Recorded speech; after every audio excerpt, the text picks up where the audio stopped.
Muntik pang lumundag yung aking isda. Ilalagay na lang, muntik pang lumundag yung isda ko.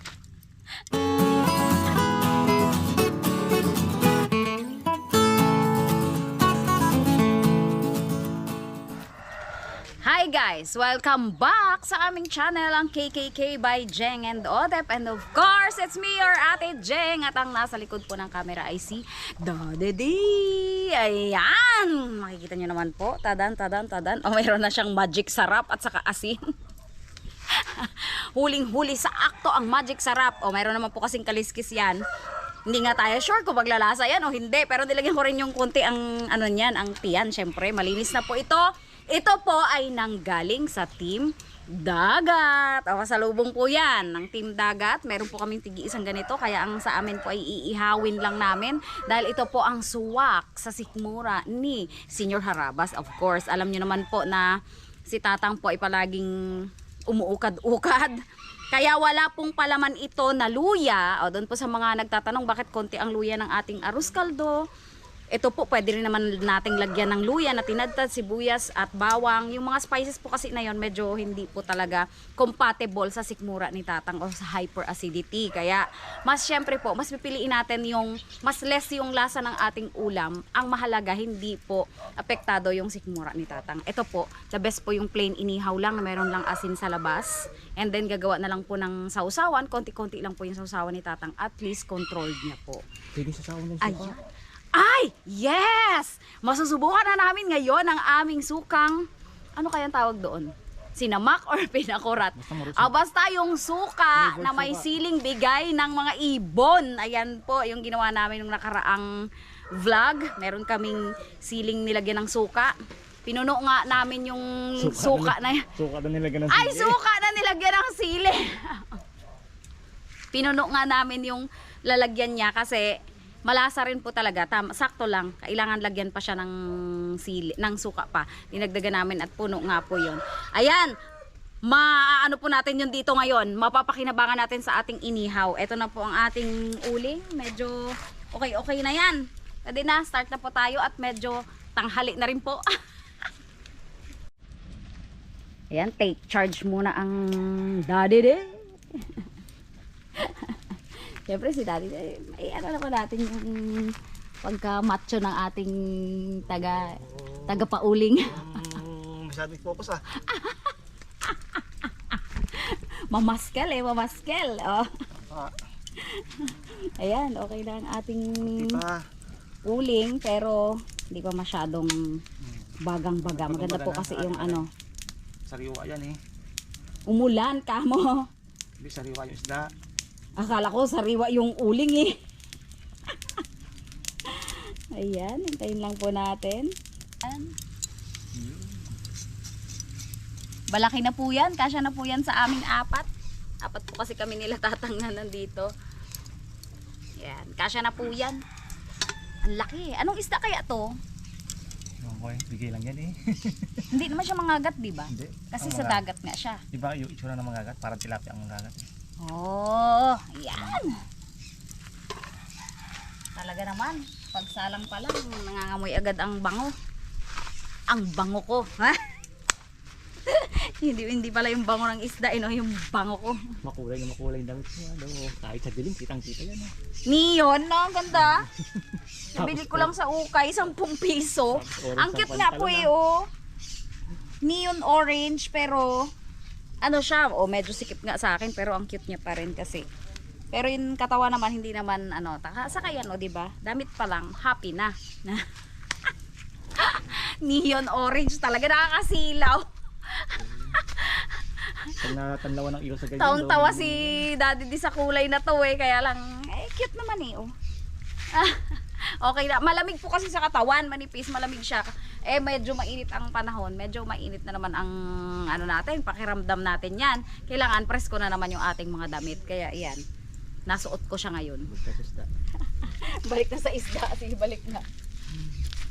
Grabing lagong-lago ang ngayon Naldos kakawati Yabong na mga dami. Sobrang yabong niya na Malilim-lilim talaga. tuloy At dito. saka talagang lilim na lilim po siya dito. Nagagamit ng mga boys sa pag Ilayin natin para kita lahat. ano dito, o 'di ba?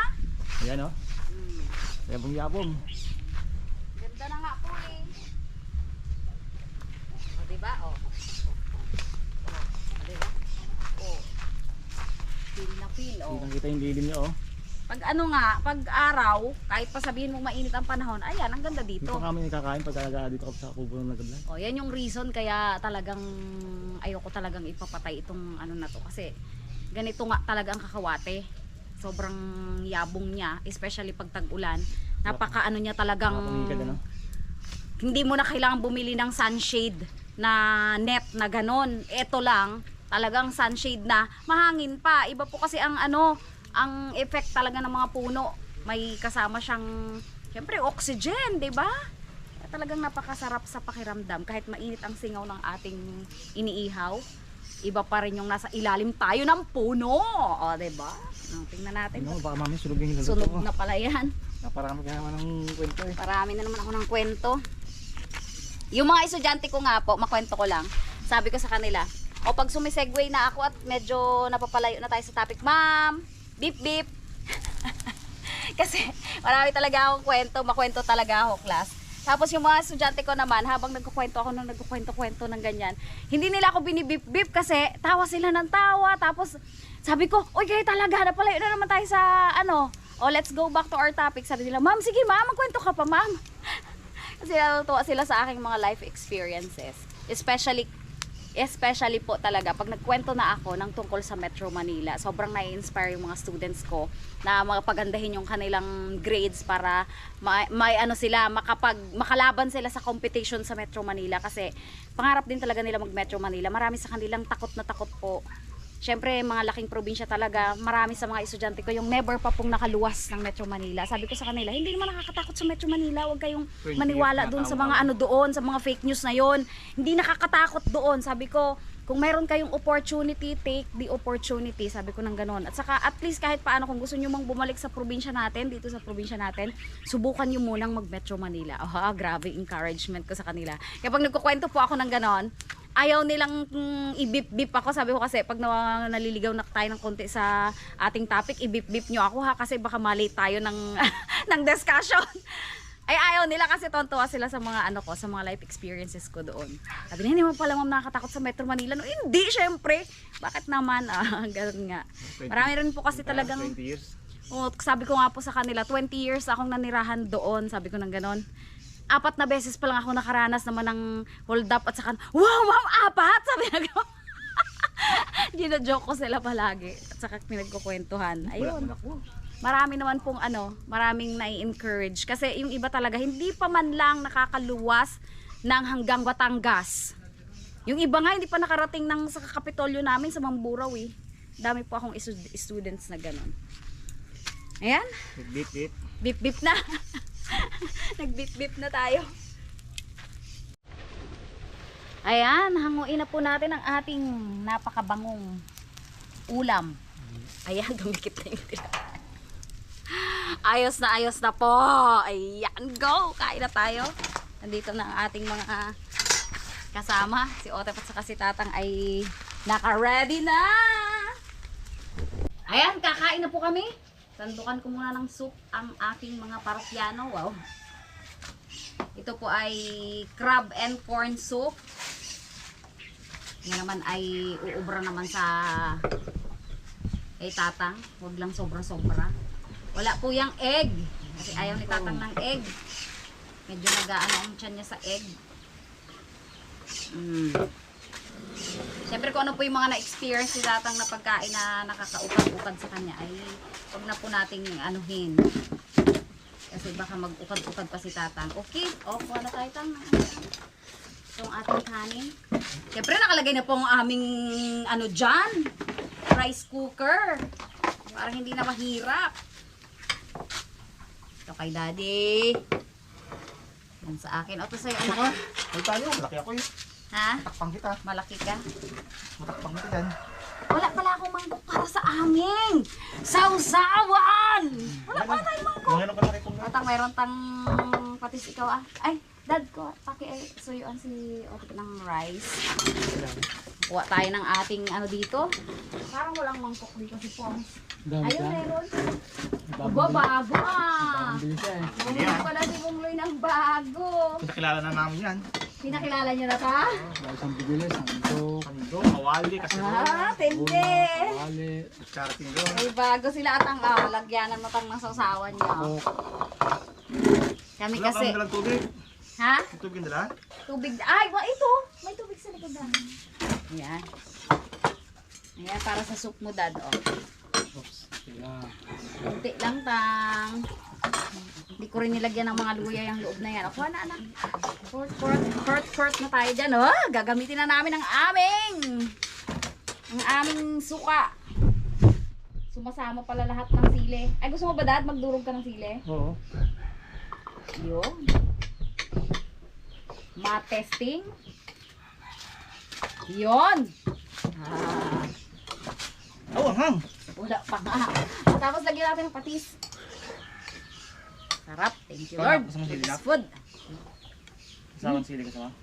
Sili. Kaya pa rin eh. Hindi mo May sili. Hindi mo sabi lang. Kailan? Sarap ng soup. Tang. Inihaw lang yung tang. Wala kaming nilagay kahit na ano pa man. Asin lang sa kaano. Pampalasa. Para walang luya. Nadurog may ibang ano mo oh. Siyempre, ilang araw na yan eh. Yung bawang. 3 days. Hindi pa po masyadong malasa yan. Pag ganyang 3 days pa lang. Pero pag mga 2 weeks yan, naku. Sobrang sarap na ng sausawan na yan. Bibili. Yung ano yan, tang, yung sili ng ibon. Tang, Sili, Yung mga sili sa likod. sibuyas, saka paminta. yung galing sa sili sa likod. Para mangagat na. Bakit sili ng ibon, anak? Kasi, Bird's eye chili. hindi. Ano? Hindi namin yan tinanim. Sinalim ng ibon. Galing lang yan sa mga, ano, Poops ng ibon. poops ng ibon. Di ba ganun ang paraan ng ibon para magparami ng mga puno kahit sa gubat? Tawa si Ote. Ganun yun, true yun. Kakain sila ng mga sili kasi kumakain sila ng mga sili-sili. Tapos kung saan sila magpupup na magpupup, ano yun? Tutubo yun. Pagkapunin niya sa puno, mag-poop sila. Kasama yung buto ng sili. Tumutubo yun. Di kasi nila nalulusaw yun. Germinate na yung buto doon sa lupa. Oh, di ba? Ay, yung sili natin doon, bigay lang ng kalikasan yan. Ito ako. Diba? Nakakatuwa. Sa probinsya mo lang yun natututunan. Yan mo doon sa likod. Ang laki ng puno niya. Hindi naman yun namin tinanim. Sa pagkawan, Literal ng kain. Sarap! Ang sarap po. Lasang-lasa yung ano mo yun. Ang sarap po nung Bawang sa nung mixture namin. Kaso si Tatang, hindi pwede sa mixture. Bawang, Bawang sibuyas. Hindi pwede si Tatang sa suka, patis-patis lang. Bawang sibuyas, paminta, iba, lalagyan pa ng luya. sili. Ayoko may luya, Tang. Pero pwede rin siyang lagyan. Pero ang sarap ng ano, Tang. Sili. Ay, sarap kasi yung kanin kainit. Lumidikit sa lamunan yung kanin eh. Init din yung Ito. soup. Ang sarap din ng soup Ang natin. corn. Crab and corn. Lasa. Bagong-bagong luto rin ng kanin. At least hindi tayo lamig ngayon. Hindi lamig ang kanin.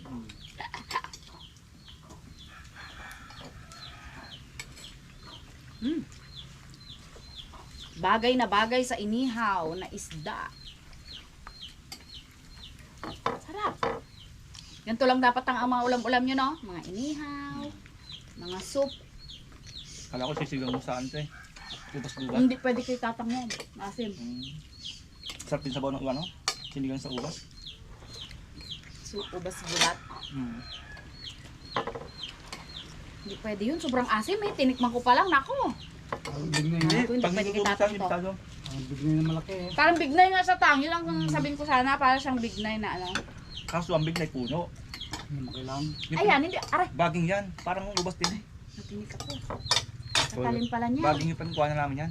Yung baging niya, Talaga? Ay di parang ubas talaga. Oo. Tapos nakadikit siya Kasi sa ang mga puno. ubas, di ba baging yun? Nakakapit siya sa mga puno para Ah, para pong ubas pala talaga. Kasi ginawa niyang balag yung mga puno. ang ubas kasi medyo baging yun. Hindi yun hindi yun Vines puno. talaga ang ubas. Ha? Vines talaga. Kaya nga, parang ano pala siya talaga, no? Galing. Ano, hindi ba kayong vlog sa Harabas kung paano namin ginawa yung Yes. ano yan. Ubas-gubat. Siyempre, wala naman tayong pinapalagpas. Kahit maraming ginagawa. Pinapanood pa rin.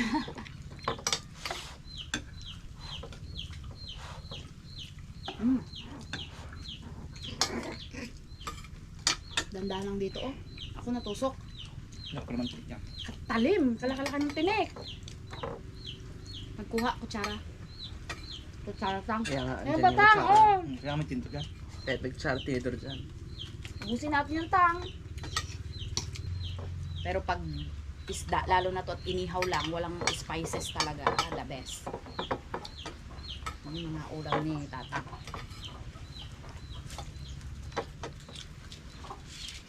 Sarap. Sariwang sariwa. Bigay ng mga boys. Galing yung tang sa kanila. Isang araw lang, isang gabi. Galing sa... Ako nagpunta yung torbo sa kasada eh. Ay, yung nahuli nila? Sa dami. Dahil sila nahuli. Kaya pala din nila Raymond yung hapon. Marami rin silang nahuli. Galing ah. Cancel sila. Galing. Good stay. Agad ng punti. Okay. Bango. Kaya pala nga sila Jimar kahapon. Hoy! Mga papi na. Mga papi ni Kisay nag-aamag sa akin. Tinas ko nga yung host, tinatong ko sa ano, kanaka. Nakagat nila tang. Hindi, Piglalaroan. yung lahat sa... Diba, yung ano, Nakatuwa po kasi yung aso ni Tatang na yun. Itisay-say. Itisay. Talino!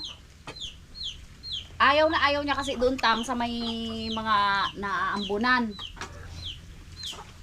Ang ginawa, nilagay niya dito yung kanyang papi. Sa kubo. Safe na safe nga naman. Walang Nakatalino kabasa-basa. talaga. Wala pa. Walang kabasa-basa. walang lumakad yung mga pata na sumobra. Naglag sila, diba? Inaano niya tang, kinakagat niya ulit, binibitbit niya. Pabalik. Pag medyo gumapang. Sarap. Ang sarap-sarap. Sold na sold ang pananghalian. Kahit medyo tinanghali kami ng konti. Swerte niya ata eh. 12:30 na. So, sobrang kabisihan.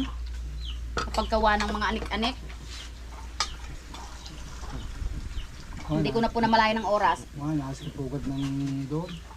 Ay, Tang! Kamusta, Tang? Binugaw ko kagabi yung mga ano eh. Meron kang... Bumalik na naman. Meron sa lumusot, siguro. Dali mo nang makiat. Doon sa... Alas 7 na yun, Tang. Doon lang mo sa ano, Minsa.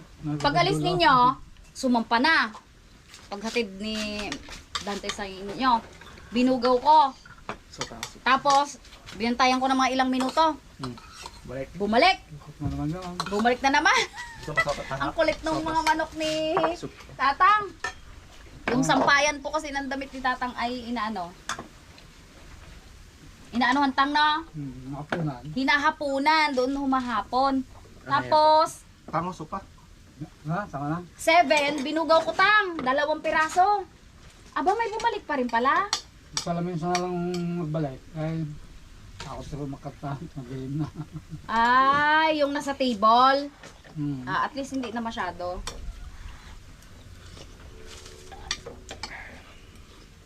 Kasi po nung nag-uulan kasi Tang siguro, nasanay sila doon. Nung nag-uulan, gusto nila sumilong. Nung wala ako ito nung tagal-tagal.